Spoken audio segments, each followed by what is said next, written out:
when I learned of this firing, it immediately brought to mind something I'm known for saying, which is, and do what? She fired Mike Vrabel. I hope that she and the organization asked of themselves, and do what? Because if the answer isn't at a minimum as good as Mike, and one would expect or hope they need to believe it's better than Mike, then what are they doing? Yeah, and and I think, like, as much as anything else, Amy, I think this is about finding a plan and sticking to it. And I think veering from this plan, from their previous plan, in sort of like a scattershot way. When they fired John Robinson a year ago, they were 7-5 and in first place, and they'd won the division 2 years in a row. So they were fighting for their third straight division title. Now, were things perfect? No. The roster wasn't in a great place after 2022, and she saw that coming, I'm sure. And there were other things that maybe needed to be modernized and all the rest of it. But it's okay. Like, so we're going to do this 1/2 measure, and then, we're going to keep our head coach because we really love our head coach, but let's go with this plan over here.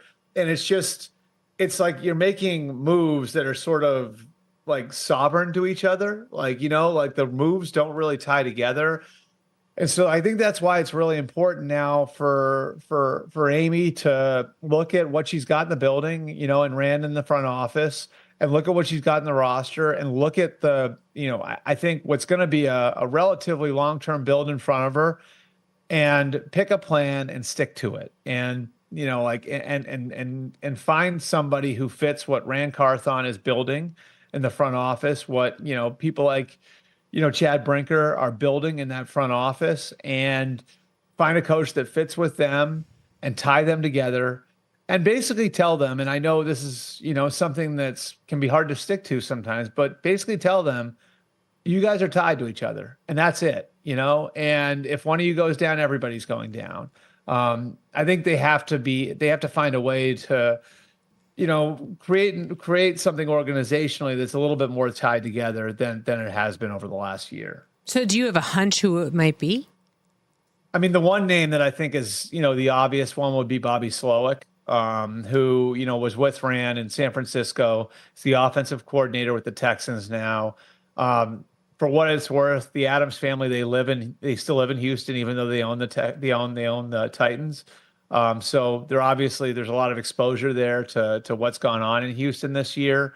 And if you're looking for a young offensive coach, Bobby's, at the top of some lists, and obviously he's done a lot of good with CJ Stroud. So, that's the obvious one. Now, I think if you had done this a year ago, and you had Rand coming over from San Francisco, he might have actually hired D'Amico Ryans, and, again, like that's something that, that staff there in Houston is something that Amy and her family are exposed to because they live there.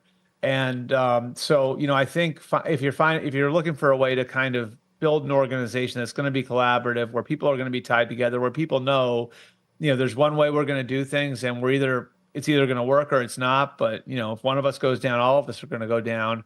I think you have to find somebody who is going to align, with Rand in that front office. And that doesn't mean that it necessarily has to be someone who has background in San Francisco.